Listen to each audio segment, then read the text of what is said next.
बिस्मिल्लाहिर्रहमानिर्रहीम। मैं हूं हारिस भट्टी। बिलाल पाशा वो नौजवान जिसकी तस्वीर बार बार आपकी नज़र से गुजर रही होंगी और यकीनन उन तस्वीर को देखने के बाद आप जब एक जानिब तस्वीर रखें और दूसरी जानिब उस नौजवान की जब मौत की खबर आपके सामने आए तो आप दीदा होंगे, आप परेशान होंगे कि इस नौजवान ने किस तरह अपनी कम उम्री में एक ऐसा वक्त देखा, गुर्बत देखी, परेशानियाँ देखी, लेकिन उसके बाद मेहनत करने के बाद, लगन के बाद आज वो पाकिस्तान का एक कामयाब ऑफिसर था। उसके दर्जनों की तादाद में उसके तलबा थे, उसके स्टूडेंट्स थे। वो एक पिछले 2 साल से कैंट डिवीज़न में सीईओ कैंट डिवीज़न के तौर पर, कैंट बोर्ड के तौर पर वहाँ पे खिदमत सर अंजाम दे रहा था। अब इसकी मौत की वजह बनी क्या? रात को जब आपसे वीडियो शेयर की तब तक किसी किस्म की कोई मुसद्दका खबर सामने नहीं आ रही थी कि ये हार्ट अटैक हुआ, इसकी डेथ हुई या किसी ने इसका मर्डर किया। सब कुछ अब सामने भी आ गया और इस नौजवान की तदफीन भी कर दी गई इसके वालिद मोहतरम ने, और इसके चचा का बयान सामने आया, वो भी आपसे शेयर करूंगा। इसके कज़न का बयान भी सामने आया, वो भी आपसे शेयर करूंगा। और एसएचओ बनू रज़ा खान साहब ने क्या स्टेटमेंट दी है वो भी आपसे शेयर करूंगा। ये नौजवान 2018 में सीएसएस करने के बाद जब कामयाब ऑफिसर बना, सिविल सर्विसेज में अपनी नौकरी का आगाज़ किया, लेकिन चंद ही अरसे बाद जब इसकी शादी हुई तो शादी तकरीबन 6 माह कबल इसकी जो अपनी बीवी से अलहदगी हो गई। तकरीबन पिछले 6 माह से, ये कि आप अगर बैक पे जाएं तो शायद वो एक ज़िंदगी का एक इसका हिस्सा होगा जो सबसे पहले इसके लिए एक डिप्रेशन की बड़ी वजह बनी होगी। क्योंकि मैं उसकी वीडियोस देख रहा हूँ जिसमें वो शेर व शायरी कर रहा है, जिसमें मोहब्बत के बारे में ये नौजवान कुछ गुफ्तगू कर रहा है, वह बुल्ले शाह का जिक्र कर रहा है।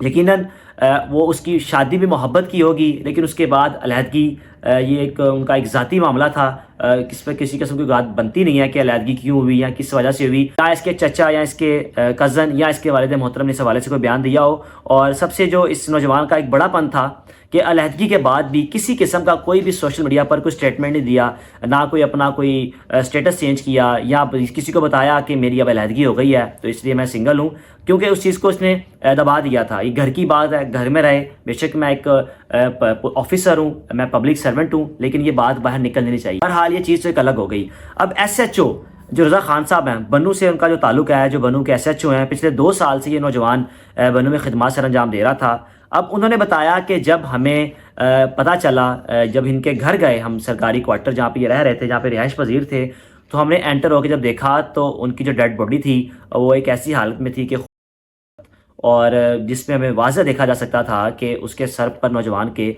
गोली लगी हुई थी। अब सर पर गोली लगना इस चीज़ की एक निशानदेही है कि जब कोई ख़ुदकुशी करता है तो सबसे पहले वो अपने सर पे ही, अपने कन पट्टी पर रखकर अपने आप को ख़त्म कर लेता है। इस नौजवान ने भी वैसे ही किया।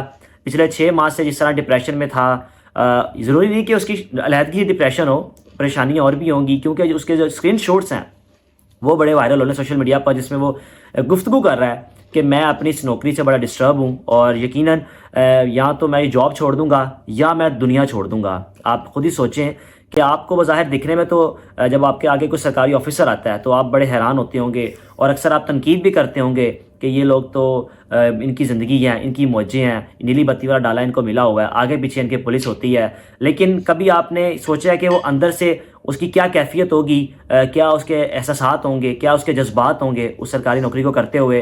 क्या वो अपनी इस जॉब से सेटिस्फाई है भी या नहीं? किस दबाव में, किन परेशानियों में आकर वो इस जॉब को खिदमत अपनी सरंजाम दे रहा है?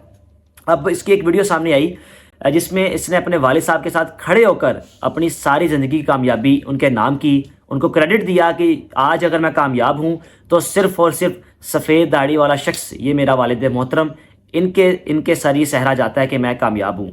और दूसरी चीज़, उस नौजवान ने ये भी डिस्कस किया कि मैं सरकारी ऑफिसर तो बन गया, नीली बत्ती वाली गाड़ी मुझे मिल गई, मैं कहीं आता जाता, लोग मुझे ऐसे देखते और खुश होते, यकीनन कोई हसद भी करता, कोई खुश भी होता। अपने इलाके में जाना खानेवाल तो वहाँ पर एक अलग ही मेरी टोर होनी, पूरा इलाका, पूरा गांव एक खुशी से खुशी का समा होता था कि हमारे इलाके का नौजवान आया, इसका प्रोटोकॉल है, इसके पास नीली बत्ती वाली गाड़ी है, ये ज़िंदगी अपनी बड़ी अच्छे तरीके से बसर कर रहा है। कहता है लेकिन कभी किसी ने मुझसे पूछा नहीं कि मैं अंदर से मेरी क्या कैफियत है, मैं किस तरह इस जॉब को लेकर चल रहा हूँ, मैं किस तरह सर्वाइव कर रहा हूँ, किस तरह ये जॉब मेरे लिए एक चैलेंजिंग है कि जो मैं कर तो रहा हूँ लेकिन शायद अगर मुझे मौका मिले मैं ये जॉब छोड़ दूं या मैं दुनिया ख़त्म कर दूं। ये मैसेज उसका सामने आपने देखा था।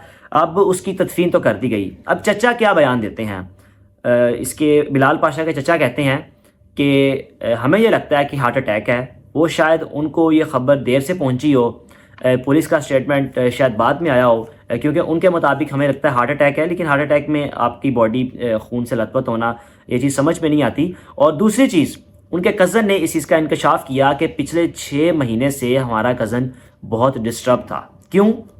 کیونکہ اس کی علیحدگی ہو چکی تھی, اور علیحدگی کے بعد وہ کہتا اکثر مجھے ڈسکس بھی کرتا تھا, اور ہم اس کو حوصلہ دیتے تھے کہ آپ نے پریشان نہیں ہونا, یہ زندگی کے معاملات ہیں, زندگی میں اونچ نیچ ہوتی رہتی ہے, لیکن آپ نے اس چیز کو دل میں نہیں لے لینا, اپنے آپ کو اس قدر مایوس نہیں کر لینا کہ آپ کو کچھ ہو یا آپ کی زندگی کے ساتھ کچھ ہو جائے.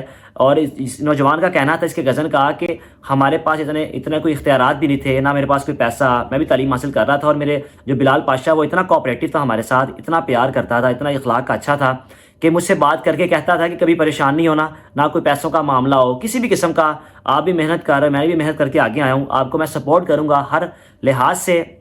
ان کا یہ کہنا تھا کہ اس کے یہ الفاظ ہمارے لیے اتنے موٹیویشن ہوتے تھے کہ ہم خوشی سے, ہمارے خوشی کے لمحات ہوتے تھے کہ ہمارا کزن جو آج پاکستان کا ایک کامیاب آفیسر بنو میں اپنی خدمات سر انجام دے رہا ہے, اور کس طرح ہمارے ساتھ وہ کندھے سے کندھا لگا کر کھڑا ہوا ہے اور ہمیں سپورٹ بھی کر رہا ہے. ان کا یہ کہنا ہے کہ جب ان کے ڈائیورس کا معاملہ ہوا تو اس کے بعد میں نے یقیناً ان کو بولا کہ آپ پریشان نہ ہو, اس کے علاوہ کوئی ہماری کوئی سپورٹ چاہیے ہو. کہتے ہم کچھ کر تو نہیں سکتے تھے, لیکن اپنے بھائی ہونے کا, کزن ہونے کا حق ادا کیا, کیونکہ بلال پاشا اکلوتا تھا, نہ اس کی کوئی بہن, نہ اس کا کوئی بھائی, اور اکلوتا ہی دنیا سے چلا گیا. اب آپ سوچیں کہ اس بیچارے باپ پر کیا بیت رہی ہوگی کہ جس نے روزانہ کی بنیاد پر دہاڑیاں لگا کر, کھیتی باڑی کر مزدوریاں کر کے اس نوجوان کو پڑھایا, لیکن ایک ڈپریشن, پریشانی نوجوان کی زندگی اگل گئی. صرف نوجوان ہی دنیا سے نہیں گیا, بلکہ پاکستان کا ایک کامیاب آفیسر دنیا سے گیا. وہ اپنے بے شمار درجنوں طلبہ کو پیچھے چھوڑ گیا. اور وہ طلبہ کا یہ کہنا ہے کہ کمنٹس کے ذریعے کچھ طلبہ بھی شاید سامنے, ان کا کہنا ہے کہ بڑے پولائٹ تھے ہمارے سر, بڑے پیار سے بات کرتے تھے, بڑے اخلاق والے تھے, بڑے اچھے تھے, اور ہمیشہ ہمیں سپورٹ کرتے تھے, ہمیں موٹیویٹ کرتے تھے.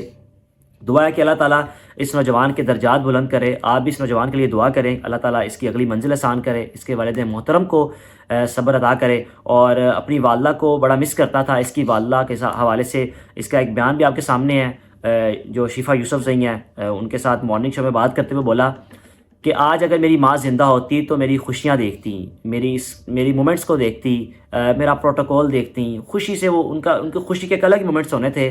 بدقسمتی سے وہ دنیا میں نہیں ہے, لیکن یقین ہے مجھے کہ وہ مجھے دیکھ رہی ہیں. وہ پاکستان میں جس طرح اپنی زندگی گزار رہا ہوں, وہ مجھے دیکھ رہی ہیں, لیکن شاید دیکھ تو مجھے سب ہی رہے ہیں, لیکن کسی نے مجھے اندر سے نہیں دیکھا کہ میں اندر سے کس طرح کھوکھلا ہو چکا ہوں اور کس طرح زندگی بسر کر رہا ہوں. اپنے میزبان کو اجازت دیجیے. اللہ حافظ.